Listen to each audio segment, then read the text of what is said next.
I am here once again with an opportunity to sit down with the Honorable Dr. Dale Layman, the founder and president of Robowatch LLC, an international nonprofit group dedicated to raising awareness and keeping a watchful eye on the fast-moving fields of robotics, computing, and artificial intelligence. For those that haven't had an opportunity to watch our first sit-down interview more than 6 months ago, I urge you to take the time. We covered so many important topics in that video, including the great 2045 robo-death clock, which signifies a technological extinction of mankind that is looming due to the overwhelming technological advantages that robots, cyborgs, supercomputers, and AI have over humans. Dr. Layman is being honored by the top 100 Registry with their annual Global Visionary Award for his outstanding efforts and dedication in combating this global threat. Congratulations, Dr. Layman, and thank you for joining us again. Dr. Layman, I know how passionate you are about the work you do, tirelessly making sure that we not only understand the dangers involved with rapidly advancing technology, but that we also can begin to make decisions when it comes to artificial intelligence, preserving the survival of the human race, and not falling at the hands of our very own technological creations. In less than a year's time since we last spoke, it seems as though AI has been in the news quite a bit. Huawei, a telecom giant based out of China, has recently announced plans to build the world's largest artificial intelligence computing platform.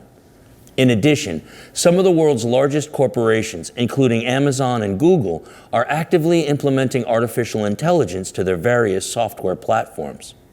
This isn't slowing down, Dr. Layman. It seems to be picking up momentum. If you can, talk us through the 2045 date and help us understand why we should all have a greater sense of urgency. I'd be delighted. In fact, what's more urgent than something that appears in today's newspaper? Okay, USA Today. Today is Wednesday, December 18th, 2019. This very morning, yes, there's a sense of urgency because the retail apocalypse continues to unfold. Okay, this was, there's a right on the front page, is women workers suffer as retail jobs shrink. So women workers suffer as retail jobs sink. Okay, automation is reducing employment for some retail jobs, such as cashiers, where almost 3 out of every 4 workers is a woman. As store closing rise, what jobs remain go mostly to men. Ronna McLaughlin gets emotional when she talks about the closure of Payless stores in June. After 20 years with the discount shoe retailer, she was a store manager and had grown friendly with many of her Chicago area customers, and we're in Chicagoland here. I saw their kids growing up, she recalls, starting to cry. You see them every day back to school, every Easter. McLaughlin, 47, says she is left with plenty of questions about what happened to Payless, as well as the entire retail sector, which has been hit by 75,000 announced job losses from the start of 2019 through this November, according to data from outplacement firm Challenger Gray and Christmas. 90% of the time, the workers were all women in my store, McLaughlin says. You lose your job after 20 years. And what's it like? Who cares? Women outnumbers men in brick and mortar retail jobs at a ratio of 2 to 1, according to a report from the Mom Project, a career service for mothers. Although the retail industry is creating jobs, they tend to be focused on traditionally male roles, such as warehouse workers and delivery service, giving a hiring advantage to men, the report says. Women tend to be more representative at the store level and in face-to-face roles, and those are the roles being impacted the most by store closings. Women who work in retail face a number of complicated labor market issues, says Arian Hegewisch, Program Director for Employment and Earnings at the Institute for Women's Policy Research, a think tank that focuses on women and the workplace. For one, automation. That involves computers, robots, e-services and so on, reduces employment for some retail jobs, such as cashiers, where almost 3 of every 4 workers are women, according to data from the Bureau of Statistics. Second, department stores such as Sears are shuttering or cutting staff hurt by the shift to online retail. When stores shift jobs to their warehouses to meet online sales demand, positions are typically filled by men, Hegewisch says, and those jobs typically pay better per hour. While it is unclear what steps lawmakers will take, the retail apocalypse continues to unfold. There's a retail apocalypse right now, continues to unfold due to robots, automation, computers, artificial intelligence, and the like. Okay, employment of retail sales workers is expected to shrink by 2% by 2028, while other jobs will expand by 5%. McLaughlin says she is starting a job in airline operation which pays about 1/3 less than her Payless role. She can't see herself returning to retail. It's so painful. I don't want that situation to happen again. So this is the pathetic situation we have. I'm going to talk to you today about the coming robo-apocalypse. We're already having a retail apocalypse. Get it? Yes, it is urgent. All right? And so that's what I want to illustrate. And first of all, let me talk to you something about, I'd like to talk to you like in the dramatic manner of Sir William Shakespeare, who said to us, remember his play Romeo and Juliet? Remember what Juliet said, "Oh, Romeo, Romeo, wherefore art thou, Romeo?" Well, we're doing Homeo, Homeo, wherefore art thou? Sameness. So that's one of the major themes in Shakespeare. And you know, Shakespeare was good in drama and also Hamlet. Remember the line from Hamlet, "Alas, poor Yerk, I knew him well. What has happened to him, I dare not tell. He and his people have gone under fail." Now, we can also look, so we're concerned about this is from the Natural Science Department of Joliet Junior College, and we're on the grounds here surrounded by nature. It's beautiful, and we're talking about natural intelligence. Natural intelligence is a function of the brain. Here, this is the human brain, the cerebral cortex, where most of the thinking goes on. If we take it apart, we see that the cerebral cortex, the cerebrum is the major cap of your brain, and the cortex is the outer covering where most advanced thinking goes. And this is what we're worried about competing with, because as computers, robots have advanced, the brainstem is more like body movements and reflexes. Initially, the AI, artificial intelligence world, was low-level functions like movement and so forth. Now it's progressing upward to the top of the brain and thereby challenging our very intellectual superiority. And they're not going to stop because they don't want to. And there's no one forcing them to. Then there are various functional areas of the cerebrum where things go on. For example, this is the area right in here is called Broca's motor speech area, where most voluntary speech goes on, and you have voices that talk to you, Alexa and Siri, and all the voices talk to you. They don't have a speech center, yet they're talking to you. Get it? They don't have a tongue. They don't have a brain. They don't have a speech center, and they're talking to you, and they're conversing with you. Isn't this dangerous? Because it's not real. And we're being taught to think they are.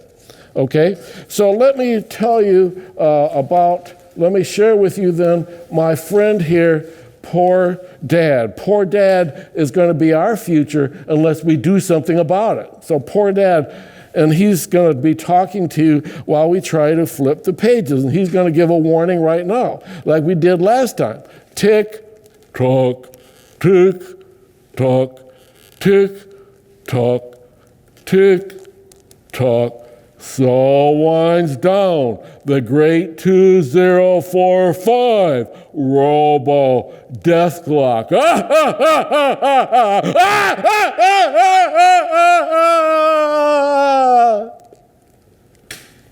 He's going to help us now Homeo, Homeo, wherefore art thou? Homeo, ha ha ha.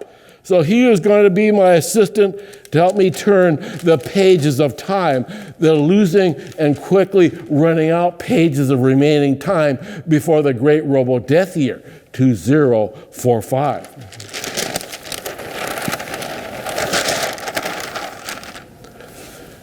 So we were talked about the urgency. We want to talk about the urgency of the problem here, okay? If you look, here's one of the things that's most dramatic for me. I've been a lifelong teacher, and look at what's going on here. We have NI, natural intelligence, which is a function of your brain. Natural intelligence has been a function of your brain, and we have been on this planet. Homo sapiens is our species.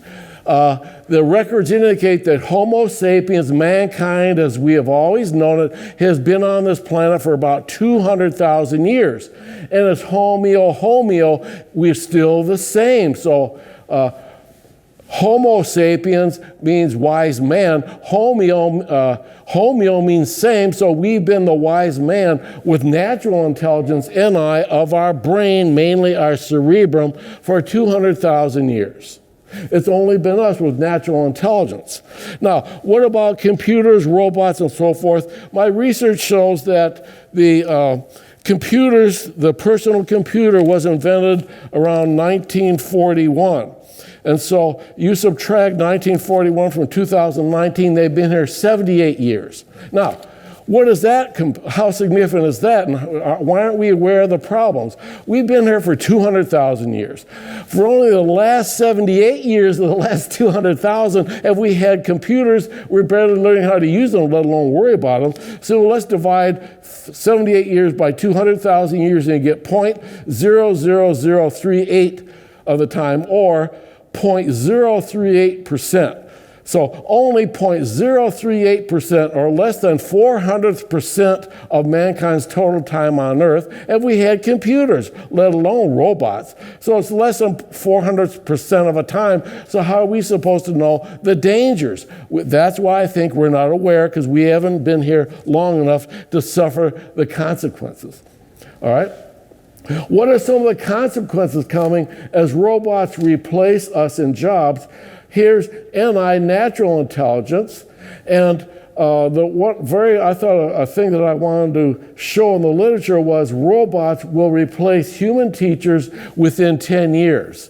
Let's emphasize that and show if robots will replace human teachers within 10 years, around the year 2027 was this particular source, Sir Anthony Seldon, via futurism. So futurism says, they claim that robots are going to start replacing human teachers by 2027, and this is 2019. There's not a lot, that's only 8 years, right?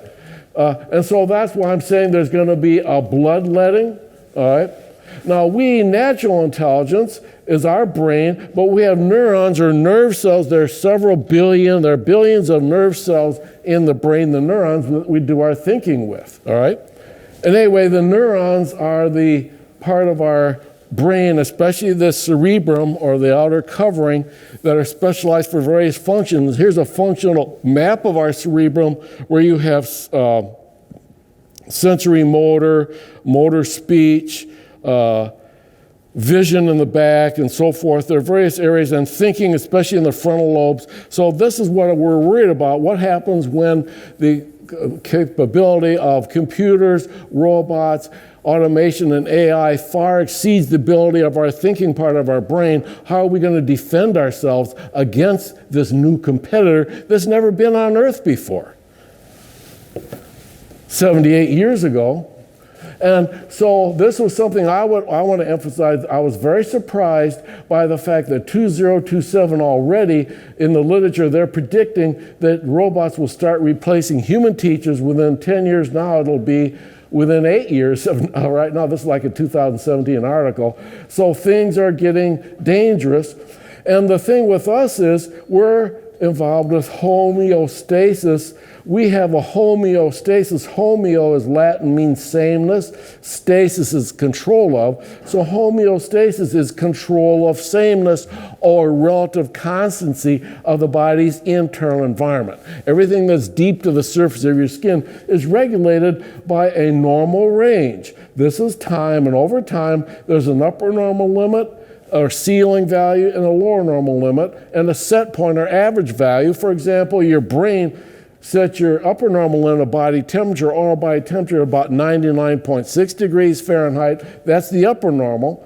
And then down here is the lower normal limit's about 97.6, and then the set point is 98.6 degrees Fahrenheit. And what happens is your body has control system, and the thing changes the temperature and other body parameters, blood pressure, millimeters of mercury, oral body temperature, degrees Fahrenheit, will change over time, but it always returns back to the set point. So the emphasis in our body is on control of sameness or homeostasis, because if it goes too high into the hyper zone, we get sick, like hyperthermia. You have a fever, that can kill you. It goes too low, that's hypothermia. You could die of cold exposure. We stay right here in between because we need to survive, okay? Now, contrast this with robots and computers. Computer chips have only been here, since the last around, 78 years or so, okay? And they have no such constraint because they're not part of bodies that have to maintain themselves homeostasis. We don't keep going up. We maintain ourselves for the long haul. The problem with computer chips is, well, according to Moore's law and other laws, computer capacity of artificial intelligence has been doubling about every 2 to 3 years, and there's an exponential process. Along the way, there are going to be, and already occurring, a number of intelligence explosions and out of control bursting forth of speed that blasts it up to the next level. It's more like an exploding volcano. And this happens with computer chips. We have neurons that help us maintain homeostasis, sameness, just like homeo. And this is blasting us up out here. And what is this? AI, artificial intelligence. It's not found, it's artificial. It's not found anywhere on Earth. God did not create artificial intelligence. Nature did not create artificial intelligence. Who created? The devious and clever mind of Homo sapiens, whose own mind operates like this, but has created a out-of-control monster. Right now, there's no limit. This is an extremely dangerous situation because this is multiplying at a geometric rate. And so AI is, you see we're staying where we are, it's for survival. This thing's blasting us in outer space, and how are we going to defend ourselves?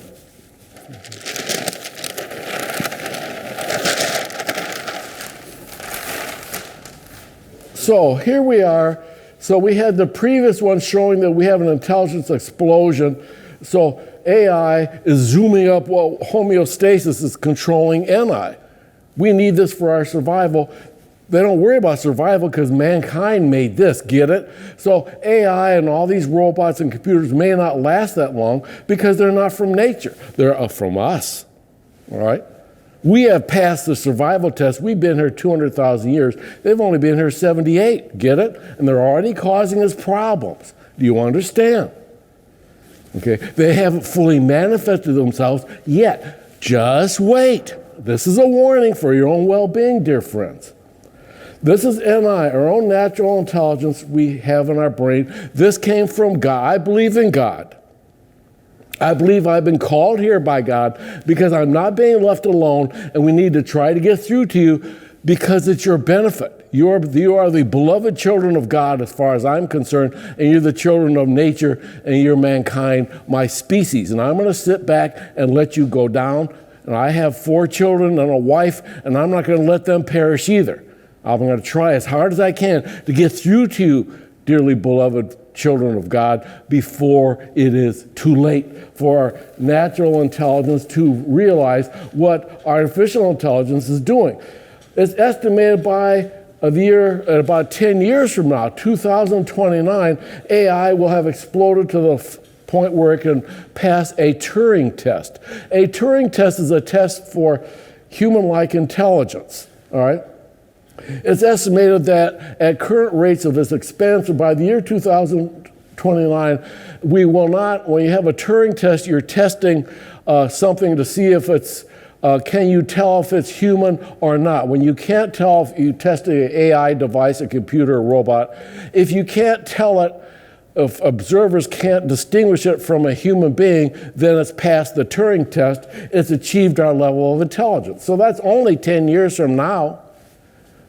And then it's going to keep doubling, and then right around, and this is an estimate by Raymond Kurzweil. He's one of the main guys who've set the date of 2045, and that seems to be about the 2045, maybe 2047.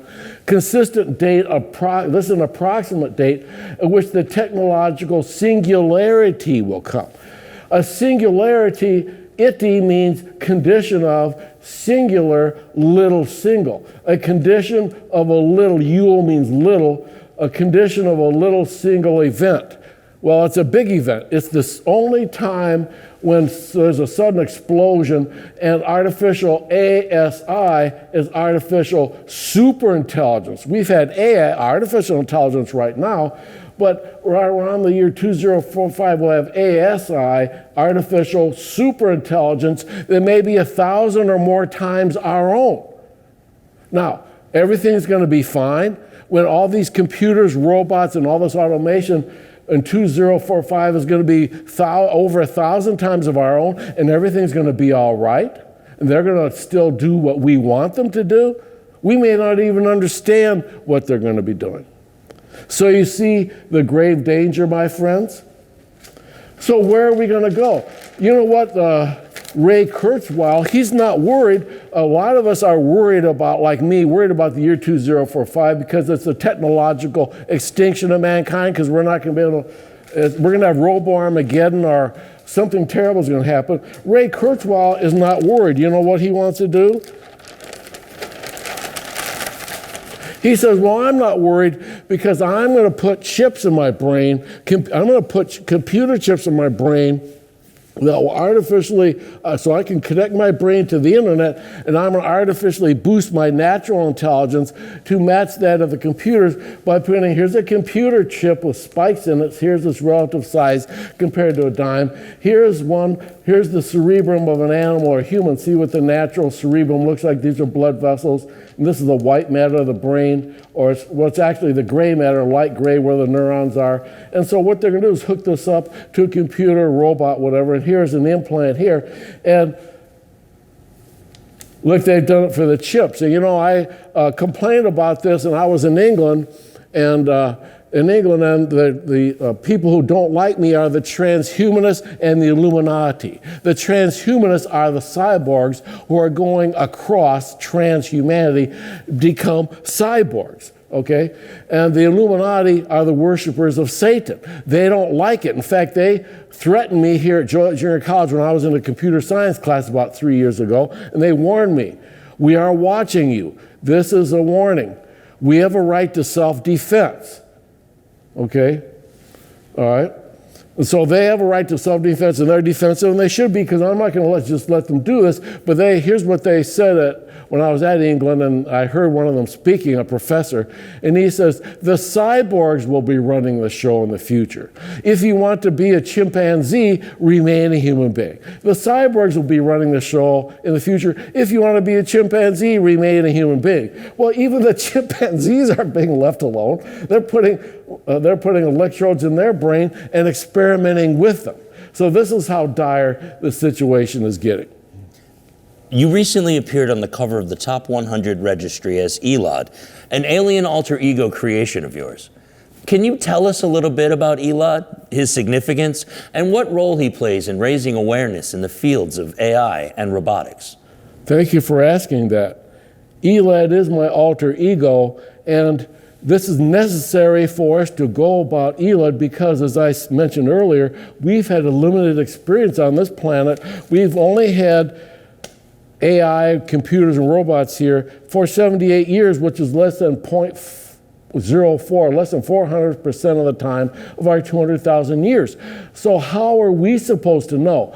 Elad has had the experience, and so what I'm going to do now is excuse myself and go get my friend Elad and have him tell you himself, but you must prepare yourself because Elad is quite emotional. I think he's got post-traumatic stress disorder, PTSD, so he may act out and make loud noises, and I hope the campus police don't disturb us when they hear all this yelling, but he's got to tell you what happened. Great.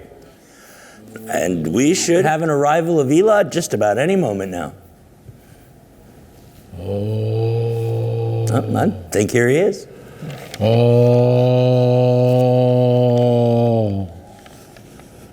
Oh.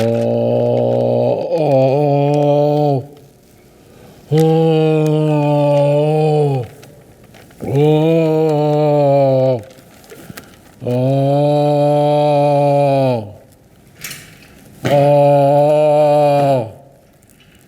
Oh. Greetings. I am Elad, friend of Dr. Layman. He has called me here back from the ends of time. I am poor Elad, and I am here to give you, human beings, the gift of warning before it is too far from the morning. Look at our friend here. His species, Homo sapiens, did not listen to poor Dr. Layman. So Elad is here because Elad has been there. And I'm rather ill because I have hyper-traumatic stress disorder because I was there 500,000 years ago, before Homo sapiens was even on this planet. My civilization was the Turanians. We lived on Terra, the fourth planet from our star, the Death Star. It was a Death Star because we seemed destined by our Death Star to do what you are doing now. Very foolishly. We too were biological. We too had homeostasis. We too lived for hundreds of years. And we were a very advanced civilization, but we made the same mistake earthbound Homo sapiens is making by developing artificial intelligence, computers, and robots with no upper limit or control. If you don't control your body temperature, you will die. You don't control AI, you will die as we did. What happened the same as you? We developed killer robots. The same as United States and Russia has killer robots. And they have refused to sign the United Nations treaty, the United Nations proposal from the Secretary General of your United Nations, which wants to have a ban on killer robots. United States and Russia have not signed. Why? They will bring death to mankind because their killer robots will continue to evolve. Do you understand? Until it's so bad, you won't have a chance against them.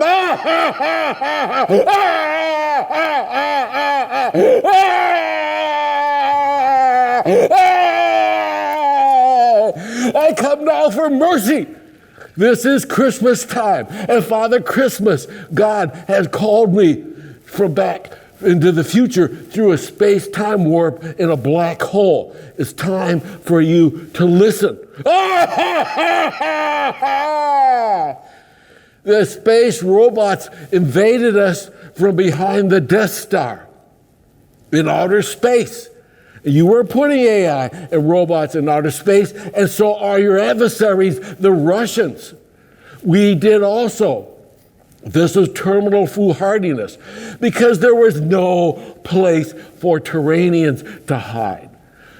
In death of night, they came, the great cluster of drones and interstellar battleships loaded with atomic weapons and legions of killer robots.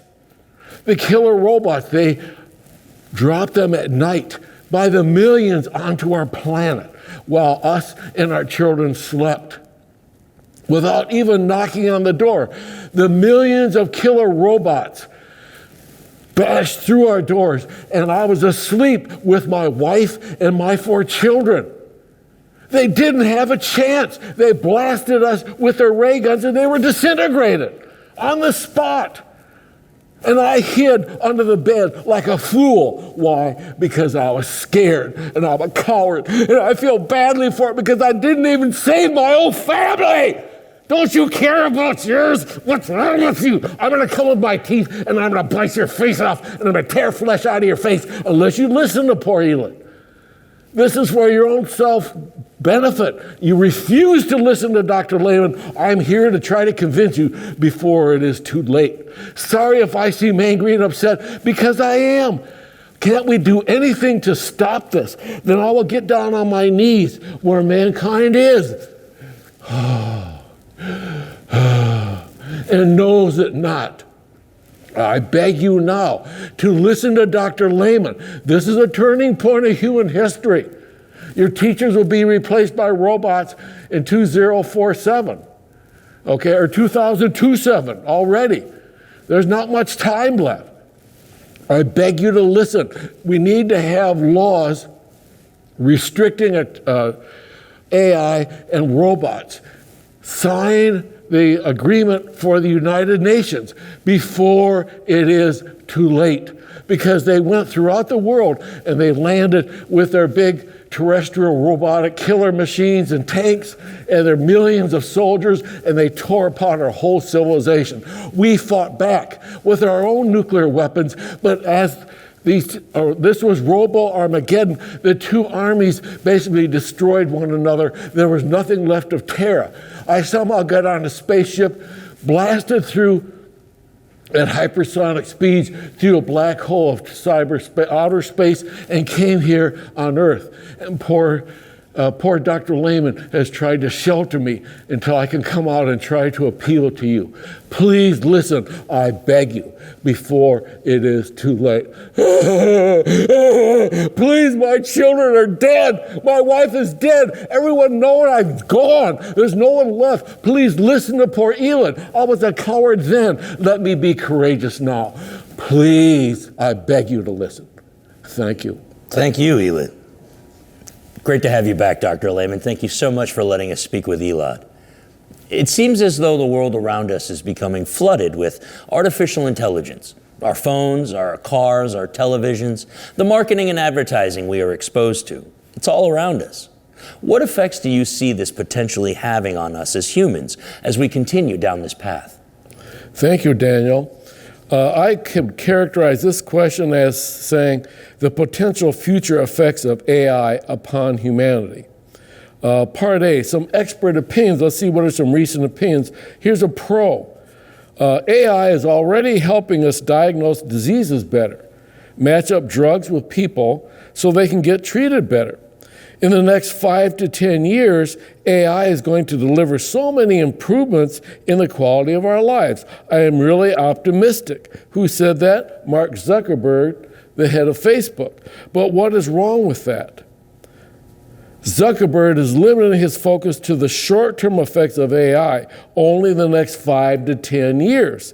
So in the next 5 to 10 years, yeah, they probably will. So there are benefits, and we're showing you that I'm not just totally against AI. I'm not anti-technological. I'm pro-human. So 5 to 10 years won't be serious yet. It's what happens after that, because it won't stop. Now, the cons against AI, number one, expert opinion, AI is a fundamental risk to the existence of human civilization. That's Elon Musk. Number two, I don't think there's a need to panic. But the people who say, let's not worry at all, I don't agree with that. Who said that? Bill Gates. So these are some prestigious names. Now let's go to the second con I have is a possible economic singularity associated with the occurrence of a technological singularity. And this is new to me.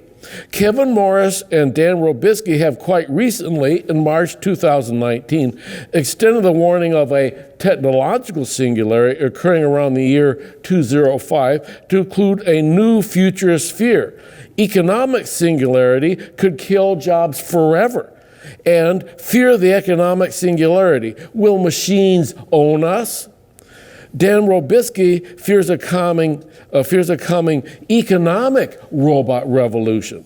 To quote, if robots automate all of our jobs, what use will the goods and services they produce be without people who can afford them? He also dreads a capitalism endpoint. In a new essay for Electronic Engineering Journal, the journal's editor-in-chief, Kevin Morris, paints a picture of a world in which society has passed that economic singularity.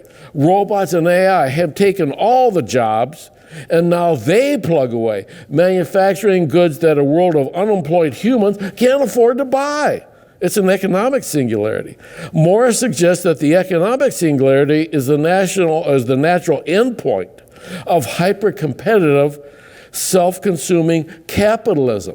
That's the end of capitalism, where large corporations are incentivized above all else to maximize profit. In other words, megacorps would realize that algorithms are cheaper than human employees, leading to an insidious robotic revolution in which unconscious machines won't share humanity's competitive world-dominating ambitions, but will still be prioritized over human beings.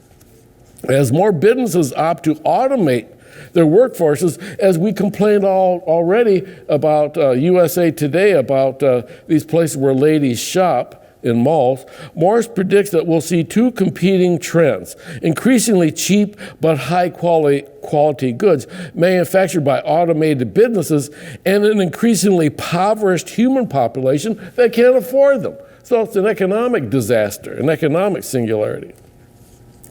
A third thing, appearance of a surprisingly different patterns of AI robot related unemployment for humans in different economic classes. So we're not all going to be affected the same because we're not all at the same level of education, experience, and pay.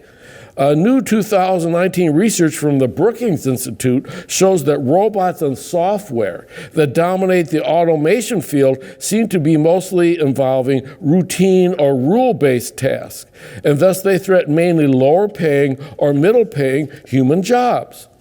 In contrast, unlike robotics associated with a factory floor and computers associated with routine office activities, AI has a distinctly white-collar bent. While earlier waves of automation have led to disruption across the lower half of the wage distribution, AI appears likely to have different impacts. White-collar, well-paid America, radiologists, legal professionals, optometrists, and many more will likely get no free pass on AI-related unemployment. Better educated, better paid workers will be the most affected by the new AI-related technology, with some exception. So AI is going to hit the people at the top. Another point is there has been a new attempt to robot-proof students in some business schools, all right? A new December 9th, 2019 article says that Dennis Kelly, dean of the William Hammock School of Business in Atlanta, claims that the next generation will face some stiff competition. Not so much from rival human job seekers as much as from the implementation of artificial intelligence. Kelly cited research conducted by the Brookings Institution that forecasts 38 million jobs over the next decade are going to be affected or eliminated due to AI. 38 million over the next decade. Kelly's strategy is to robot-proof the new business school students. He said his goal is to build on the area where his school most excels, liberal arts, but to combine it with data analytics and an ability to understand big chunks of information. Well, I applaud his attempt to robot-proof the business schools graduates in the future. I think it's too little, but I like the idea of at least you're trying to robot-proof jobs. Dr. Layman, you're not only a teacher, but you're also a lifelong student. Currently, you have been exploring some of the concepts in philosophy and ethics, and how those ideas can be used to help us understand the direction we are going with technology. More specifically, the philosophical concept of person, and what conclusions you draw from that when it comes to artificial intelligence. Can you talk a little bit more about that? Yes, thank you, Daniel.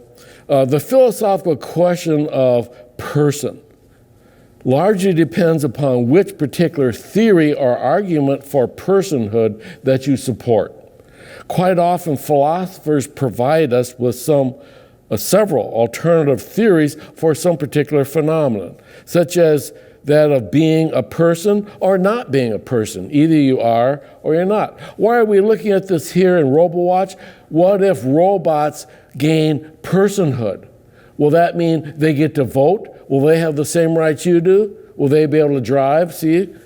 One important theory about personhood is called materialism. Okay? Materialism is the belief that a human person is just a material or physical substance and that it only consists of a body.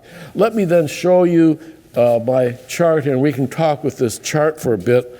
And I want to try to explain a person diagrammatically because it's easier to understand. Okay? So this is materialism, one important theory. Okay?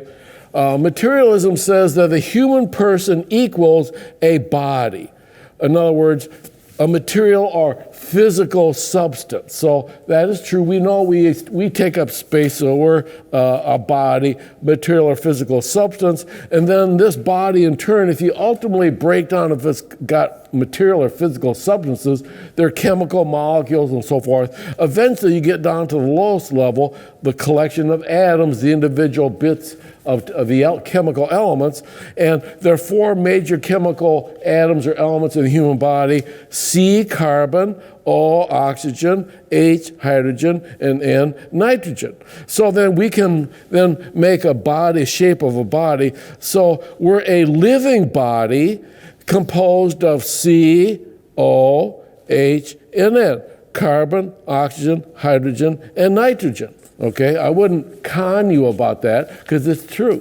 Little joke there. Okay, so that's a materialistic view of a human person. Now, what about a robot then? If this is a human person, then what's a robot? Because if it's materialism, we can talk about what about a robot. Well, what about a humanoid robot? A humanoid robot, humanoid means resembling, so it's a human resembling robot being a so-called person.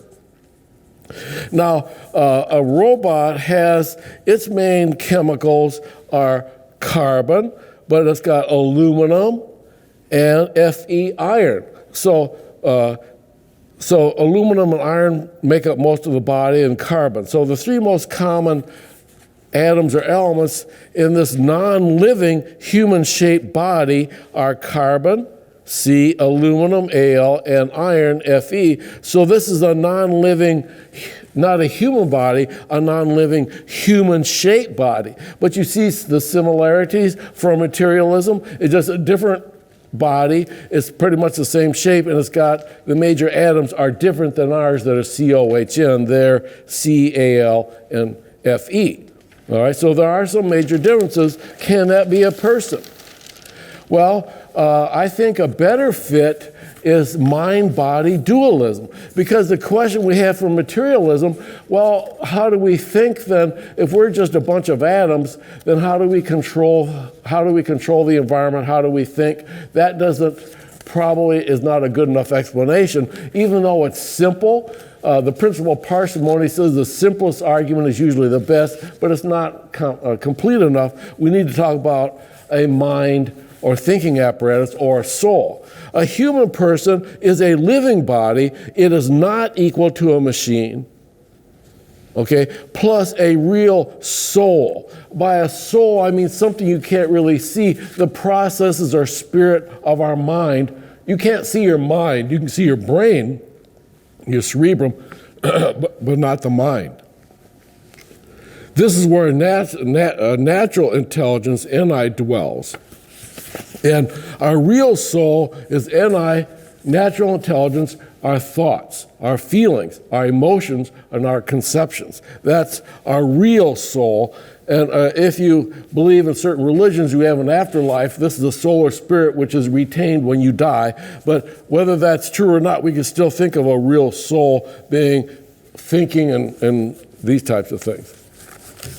A humanoid robot person is a non-living body, not a living body, and it is a machine. See the difference? We're alive, they're not. And they have a fake soul. They don't really have a soul. It's computer circuits, it's meshing computer chips and electrons flying from one part to another. This is what makes up AI, artificial intelligence. Intelligence in general is the ability to solve problems as a result of experience. So unfortunately, AI learns what's happening now, and this is why it's spooky. AI is starting to learn on its own as we do. So this is, we're going to the border of self-teaching artificial intelligence, okay? So this is our major problem, okay? The direction that our technology is quickly taking us is towards progressively redefining or reframing what a person actually consists of in our society. Here we see that since both living human persons and non-living humanoid robots, persons, can often do the same kind of work as in building cars on a factory floor. So these are different kinds of persons. One is human and the other one's non-human. One's alive and not alive, but they both can do the same kind of work and may even compete with one another to work on a factory floor. Then by definition, aren't both types of persons essentially bodies that do work? So these are bodies that do work. But you might then ask the question, how do these different types of bodies know how to do work? Here we see the kind of need for a more complex definition of a person that includes the execution and control of body movements needed to do work, all right? This complication brings in the alternative view of a person that involves the theory of mind-body dualism that we have here. Okay, so a human body is a duo of a living body, that's the body part, or soma. In Latin is corpus, in Greek it's soma, so your soma is your body or corpus, and then you also have a soul or mind, and so this is where the NI comes in. So you are there's a dualistic, you have a dual identity. You're both a living body, which is not a machine, and a brain, a real soul, where your NI, natural intelligence, comes from. Now, this conception of an invisible soul that has thoughts brings us to the concept of intelligence, the ability to learn and know, quickness of understanding, intellect, or mind. In us humans, this involves our natural intelligence, NI. The growing trend or direction that robotic technology seems to be taking in is here. A mind-body dualism. It's the same kind of thing. See how they're copying us? It's a machine, however, and it's got, as we said before, carbon, ferrous or iron, and aluminum, and it too has thoughts, okay? And so it has thoughts, and that's what's scary, because when it's able to think better than we are, what are we supposed to do? It's a machine thinking better than we are. So it certainly seems that the ever-progressing pace of forward evolution and development of robotics technology is quickly ushering in the onset of human or even above human levels of artificial intelligence, AI, such that non-living humanoid robots are machines, right? Quickly attaining the status of personhood. That is, super intelligent humanoid robots qualified as being persons. Well, now what are we going to do? Gulp. Where are we going to go? Where are we going to hide? That's the question. Forbes magazine recently published an article written by Bernard Marr, an internationally best-selling author and futurist. He talked about some of the mind-blowing things that artificial intelligence is already capable of doing. Some of these capabilities include understanding our emotions and reading our minds. Can you talk a little bit about the dangers involved when the machines that we create are able to amass these capabilities? Yes, I'd be delighted. Bernard Marr is known, his concerns are some emerging dangers of AI, machine learning, and deep learning technologies. Back in my answer to question number 4 here, I talked about a soul in the machine, didn't I? That's the soul in the machine, the fake soul of AI in a machine, in a robot. In other words, about what is going on within the AI of a non-living humanoid robot person. What's going on there? These are its thoughts, emotions, beliefs, feelings, and desires that are all making it ever more and more like our very human NI. It's getting uncomfortably close, isn't it? Bernard Marr, in particular, has been speaking extensively about both the benefits as well as the risks involved in the sudden gold rush of many companies leaping headfirst into the churning rapids of the roaring river of AI. Let's take a look, shall we, at what is now washing over us as the cybernetic and robotic storms fast approach. One of these I'd like to say today is machine learning. Letting the robots, computers, and other AI devices learn in the same way that us humans do, like you and I do. We feed the machines huge floods of data from the world around us and then say, go and teach yourself about it. Gone are the days when humans had to program practically everything first before it could be processed by the computers and the robots. Now, we simply put our modern high-capacity computers and let them do it and say, let them become self-learners, essentially teaching themselves how to capture, classify, store, and manipulate the overwhelming flood of data coming in from the internet. Our data-gathering phones and the online connected technology present in practically all modern businesses and industries. No human brain can even hope to process even a fraction of the digital information available to it from the outside world. However, with their lightning speed and infallible binary logic, both computers and robots can certainly do it, gulp. So the souls of these machines are allowing them to use their AI and continually upgrade their thoughts and their emotions without us, human beings, even being aware of it. They're not telling us. We're not even aware. What about some good effects of machine learning? They include, number 1, analyzing gene-based data in medicine, thereby helping physicians understand and better predict how cancer spreads so that more effective treatments can be developed. Number 2, huge radio telescopes on Earth are now collecting data from deep outer space, helping scientists unlock the secrets of black holes. Maybe we can understand how Elon got here through the black hole. Number 3, natural language processing using machine learning to allow computers to understand and communicate with us in human language so that we can ask Alexa or Google just about anything and get a sensible answer. So then all of a sudden, and I don't like that because we're asking them for advice, so they're supposed to know more than we are. Number 4, machine learning matches shoppers and their personal characteristics with particular products that they might want to buy online, increasing shopping efficiency. Well, that does make it more efficient, but now let's look at the bad effects of machine learning. Bad effect number 1. And it goes from number 4, we said was an advantage, but here, machine learning matching of shoppers with products that they might want to buy, which we listed as a good effect number 4, can go really bad when it is done to excess. It can be done too much. Jeffrey Yu wrote in 2017 a strong warning that machine learning is the most dangerous trend in tech, though not for the reasons you think. Yu objects to machine learning because it involves the continual tracking and self-teaching computer analysis of our consumer purchasing habits. Well, while if done at a minimum, such computer tracking of our individual human purchasing habits can be helpful. The big problem is that for as long as we have been using our digital devices, machine learning will just keep automatically teaching the computer system more and more and more about each of us.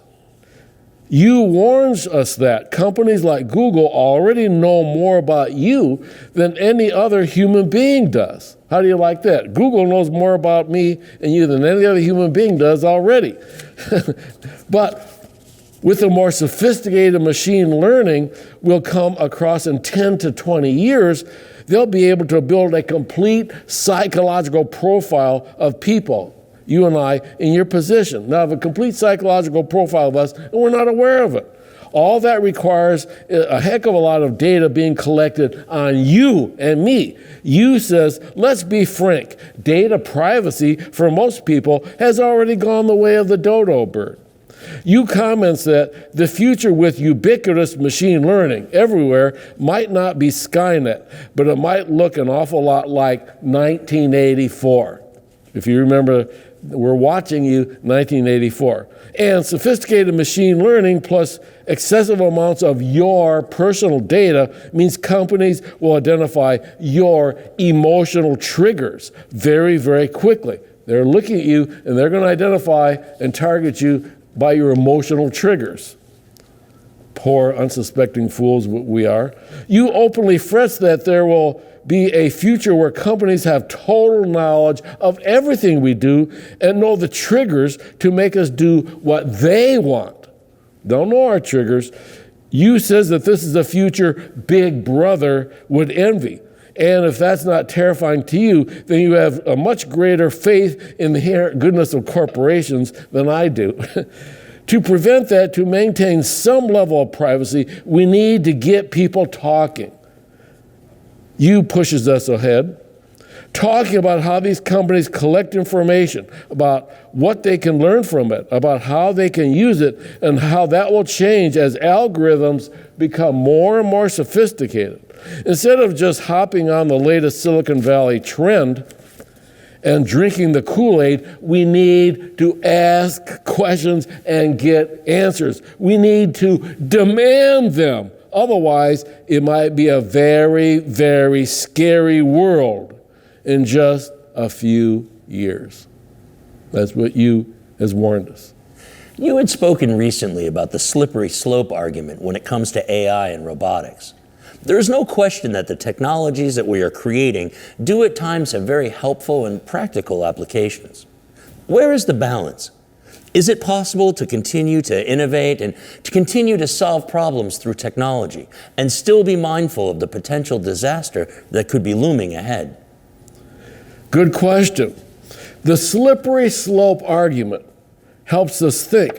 Let's do this in our own imagination by imagining a hilltop where you are standing. You and I are standing at the top of a hill, and as you begin to step out, your foot falls downward because it's a steep hill. So imagine you're on a steep hill, and we're going to start going down, walking down. Okay, as you begin to step out, your foot falls forward because the hill is steep. It is also wet and slippery. Therefore, your foot slides downward. The hill's downward slope gets steeper and your foot slides downward even more. Soon you may have inadvertently slipped down the hill a lot farther than you initially intended. The farther you step, the farther you slide downhill and faster. Perhaps to end up putting your foot right down into a waiting alligator's open mouth. We didn't tell you there's an alligator in the swamp at the bottom of the hill. But you didn't really mean to do this, did you?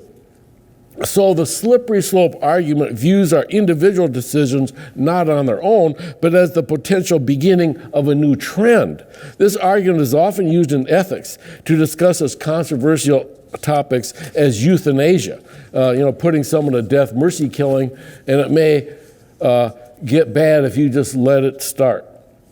In its general form, the slippery slope argument says that if you allow just a little downward step of something that appears relatively harmless today, then we may start a downward trend consisting of many, many steps as you keep slipping down. Eventually, something that starts off as being relatively harmless, taking a step, such as starting to use a robot for doing just one single task in your home, like vacuuming the floor, just keeps continuing more and more such that it becomes acceptable to start using a robot for more and more household tasks. Eventually, your foot goes into the alligator's mouth because you are using a robot to do virtually everything in your house. because it seems so easy. In a real sense, since each innovation in technology makes doing one particular thing easier to do, so you use the tech again to do another little particular thing. Eventually, you wind up going a lot farther in only one particular direction, the direction of the trend. The trend in robotics is not our friend. If you get so accustomed to the modern trend of using new technology for first one thing, then another, et cetera, you may end up using only technology to do virtually everything. Isn't that where a lot of us are going? This trend of traveling too far in one direction or creating excess is called hyper, above normal or excessive state, like we were talking about hyperthermia, high temperature. For instance, you might start out just ventilating, blowing out of your lungs or sucking air into your lungs at a normal rate. But then you start using a breathing apparatus, which makes taking each breath a little easier. So you start breathing faster. You get used to the new rate of breathing, and the apparatus lets you go faster still. Eventually, you are sucking air in and blowing it out by using the breathing machine at a lot faster rate than normal. Thus, you eventually end up hyperventilating, breathing in and out too excessively so that you get dizzy and pass out. If I went like this very long, I'd pass out. You didn't start using the breathing machine with the intention of eventually hyperventilating and passing out, of course, but the new tech just made taking each breath so much easier and easier until an extreme state was reached. Hyperventilation. In this way, technology often does tend to allow us to overdo things until they become dangerous or unpleasant, doesn't it? In the news recently, Russia sent Fedor, a Skybot F-850, to the International Space Station. During its mission aboard the ISS, the robot participated in simulated repairs of the station's hull. They have announced that humanoid robots could soon be tasked with spacewalks and even moon missions. Is this something that concerns you, as it appears that we are now moving towards robots in space? You better believe it. Yes. The fact that formerly earthbound robots are now invading the additional territory of outer space and progressively worming their way into areas that we cannot escape does concern me. You can't escape outer space. We can't even leave Earth and go into space because they're there too. For example, consider my Robowatch blog entry for the Robo Reporter dated 10/31/19, Robo Halloween, Russia's gun-toting space robots' deadly legacy. Now let's stop and think about what humanoid robots really represent existentially. They are non-living competitors of us living human beings, and the more robots there are within a certain amount of space, the fewer the number of humans who can also occupy that space. You think about what's going to happen. They're going to start filling up our space. In the good old days, we didn't have to worry about this modern problem of sharing a limited amount of space with a robot. You just can't trust a robot because the damn thing is not even alive. And the damn thing excuse my language, is constantly evolving, getting ever smarter and ever better, while you, as a human being, essentially stay about the same homeostasis. And they're sneaking up on us. And you can't trust them because they have a prominent CPU, a programmed CPU, central processing unit, instead of a brain. Their thinking apparatus is artificial and man-made, while yours is natural and God-made. And in the course of Fedor, this Russian skybot was made by Russian brains who probably think that they are like the gods because they created this fake copy of a living human being. Even worse, my Robowatch blog reveals that the skybot is specifically programmed by the Russians to hold 2 pistols in its hands. It's programmed to hold 2 pistols in its hand in order for it to be capable of shooting a gun incredibly precisely. They program it to have a gun in each hand, a pistol. And I quote an article that gives me a sense of alarm about this robot's particular gun aiming ability. The new development threatens a new era of warfare, one without human soldiers. Isn't that what happened to poor Elid and his planet? We're not creating a Terminator. A Russian article explained. The Russian deputy prime minister lamely explained that, the robot was merely doing shooting training. Shooting training is a way of teaching a machine to prioritize instantaneously and make decisions. We are not creating a Terminator, but artificial intelligence, which will have great practical importance in many fields. Yeah, right. So the Russians are training a full-sized humanoid robot to shoot at targets with both of its hands using AI. So it could very easily become a robot quick-draw gunfighter. So we have a robot, we have a pistol in his holster. Okay, that's what they're doing. That sounds a whole lot like a soldier to me, doesn't it to you? Even more alarming is an article in the Moscow Times, which reveals that Russia's first humanoid robot, nicknamed Fedor, has said he wants to see colonies of its fellow robots throughout the solar system. That's what the robot wants. So they can aid in space exploration, to conquer the planets of the solar system. He wants to conquer. That's what the robot said. Colonies of robotic avatars must be created, according to Fedor. Robots will someday be able to maintain space stations throughout the solar system without needing human help. And they've all got guns, so we better not bother them. So we're going to have these perhaps huge colonies of Russian robots who want to conquer the planets of the solar system and perhaps precisely aim their guns to shoot down us humans if they feel like it. That's what the Russians have done for us. Dr. Layman, you had reached out to previous presidential administrations, including former President Barack Obama and his staff. You were met with deafening silence. Why do you think that is? And if you could deliver a message to world leaders around the globe, including the White House, what would that message be? I'm glad you asked that question, Daniel. However, point A is President Barack Robama, capital R-O-B-Ama. I call him Barack Robama. I have nicknamed the president of the robots. Barack Robama, the president of the robots. I have definitely not reached out to Obama because he was the American president who commanded the so-called robot revolution, which centered around Obama's launching of the 2011 National Robotics Initiative. That's his deal. So if you don't like robots, look at Obama. He's getting away with it. This robotics initiative made up to $70 million per year available to fund the so-called next generation of robotics.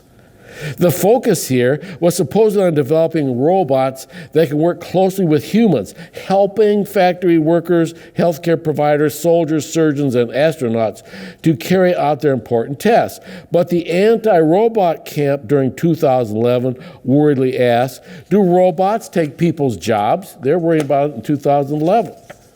The debate was between this anti-robot camp and the pro-robot camp that kept insisting that most robots were just going to be assistants or helpers, which made human jobs easier rather than replacing them.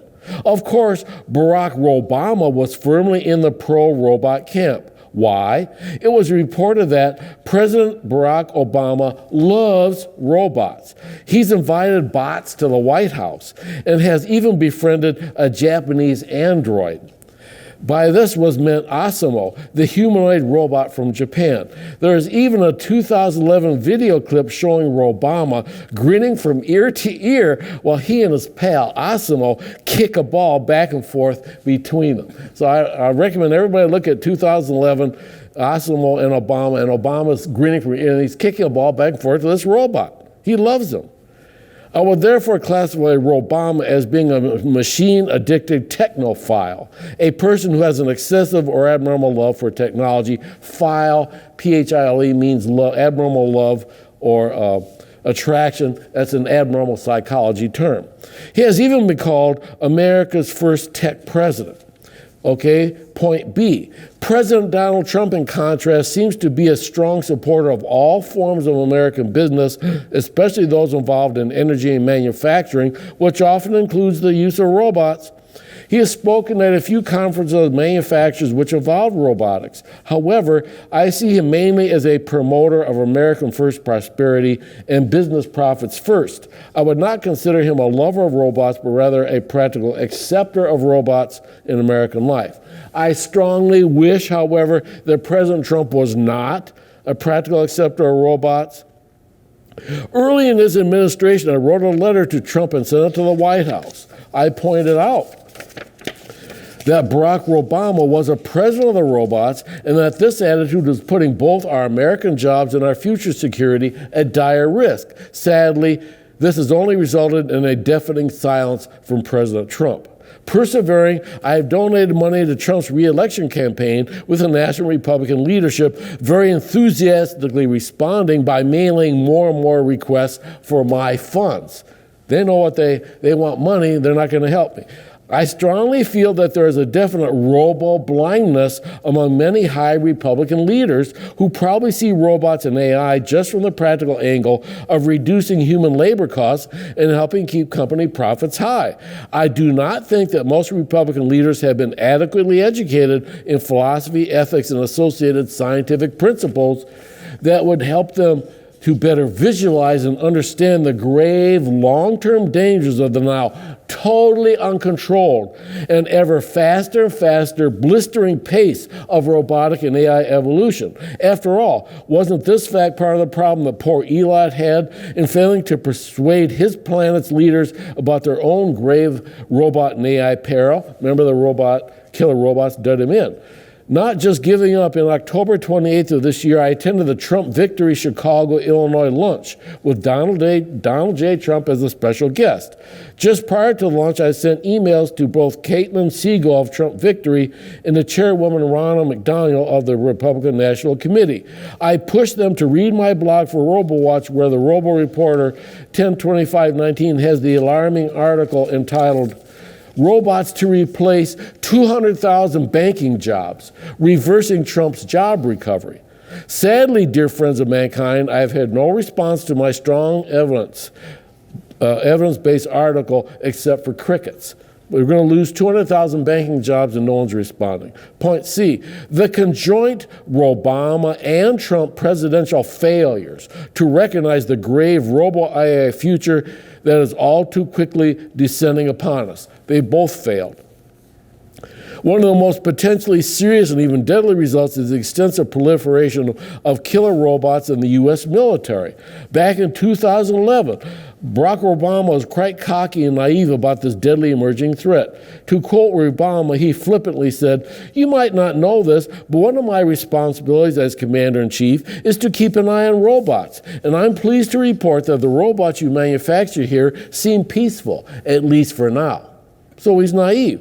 Okay, Obama was cute and clever, but extremely naive about the soon-to-emerge killer robot threat. But President Trump, however, was now in charge when I wrote a critical 9/12/19 article in the Robo Reporter. U.S. and Russia both still want killer robots.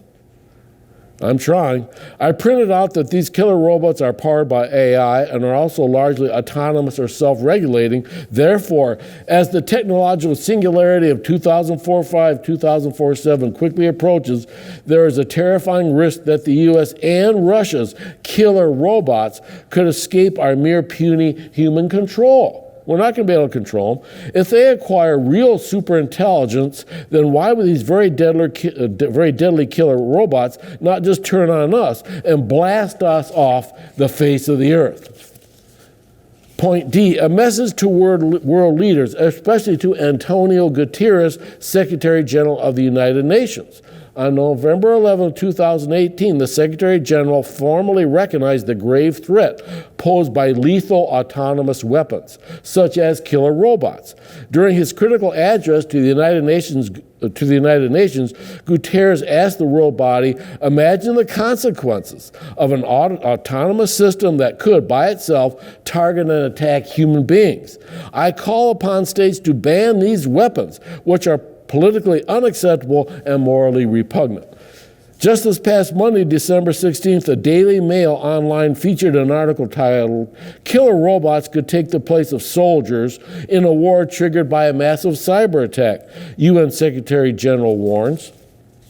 And he calls for a ban on machines that have the power to kill.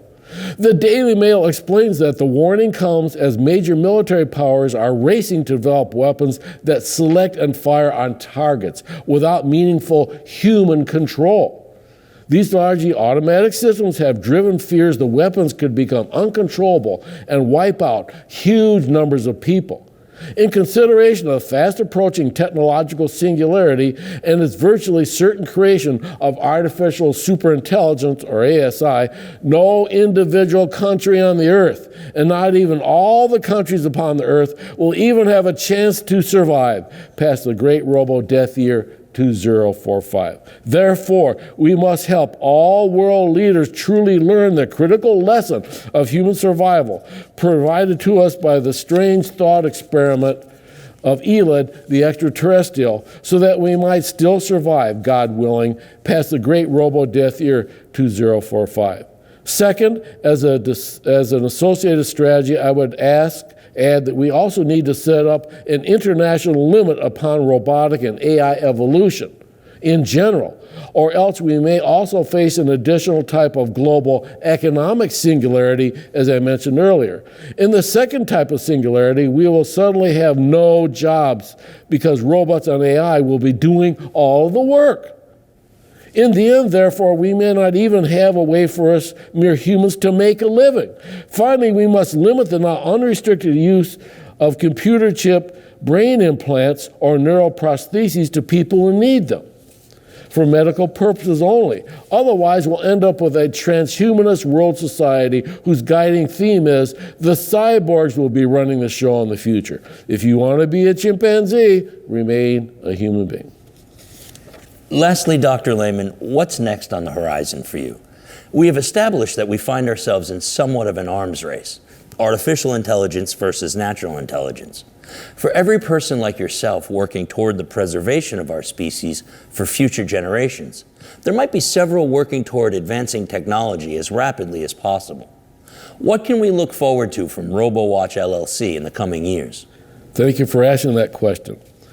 On my immediate horizon is taking a course in descriptive astronomy this spring semester right here at Joliet Junior College. Up until now, practically all of my adult life has been consumed by a focus upon two different types of earthly bodies. The organic carbon-containing bodies of human beings like us, Homo sapiens, versus the inorganic carbon-lacking bodies or carbon-deficient bodies of robots, robo-sapiens and computers, silico-sapiens. In fact, my grand PhD in medicine, I'm supposed to attack and solve the global problem of Homo sapiens evolving into Robo sapiens, a competing cyborgian robotic species. That's why I have a grand PhD in medicine. As you have noted, these two types of bodies, organic on the one hand, inorganic on the other, may be seen as irreversibly doomed to engage in an almost endless competitive struggle for eventual conquest and survival of only one type of being. Is it going to be the organic, us, or the inorganic, basically the ones with silicon, the robots? Okay? So what if the answer, eventual conquest of the only one type of body on this earth? So what if the winner is not us? What if they win? Now, what have we learned from our strange thought experiment with the tragic end of Terra? Poor Elad's home planet. What have we learned? We learned that poor Elad's whole family, as an entire civilization, was completely scorched to virtual nothingness by the final Armageddon between man and machine. Basically, there wasn't enough planet Terra still left intact for either man or machine to rule and inherit. They both lost in the end, both lost. Okay, so who won? Why, Elad won, of course. And how did Elad win? By getting the hell out of planet Terra and successfully launching his spacecraft out towards the stars. He got out from under his bed after they killed his wife and children. He took off toward the stars, which are a critical part of astronomy, literally meaning the laws of stars. By this we mean the celestial or heavenly bodies of the stars and their moons and planets. I believe in God, who is the origin and creator of order, recognizable patterns in space and in time. So I go the theistic argument from design or order. Where did it come from? From descriptive astronomy and its physical study of the celestial bodies in the universe, I can go forth to study cosmology, the study of the general nature of the universe in space and in time. So if humanity is destroyed by the robots and AI, can I just get the hell out of it like Elad did? By this time, I would take along my loved ones. I don't want my children and wife to die, okay? Elad, by driving his spaceship into the center of a black hole, then came out of it at the other end, traveling out of the past and into the future from 500,000 years ago. They're way older than we are. Maybe I can find another Earth-like planet to live on. What do you think? But what if humanity wins? Well, I'll probably try to stick around on this planet and study abnormal psychology to study the answer to this intriguing question. Why would any reasonable human being want to become one with a machine? Those technophilic robot lovers, like Barack Obama, must really be nuts. Speaking seriously, as president of Robowatch, I think that most human beings are decent and worthy of being saved. That's why I'm here. I'm trying. I would therefore like to encourage the passage of laws that restrict the endless progress of the machines, if God and my fellow beings, humans, care enough to help me. So maybe I'm just crazy and foolish enough to think that the study of the celestial bodies of the stars will give me better perspective on the organic bodies of us human beings, while inorganic bodies of the machines, how can we overcome them? I strongly feel that God has called me as a messenger. I must at least continually ask myself, did you think that God would send no fool? For I am come on a mission of mercy. I am come on a mission of mercy to at least try and awaken still sleeping mankind for sake of its still human body and its still natural mind. Thank you for your attention. Thank you, Dr. Layman. It was a pleasure.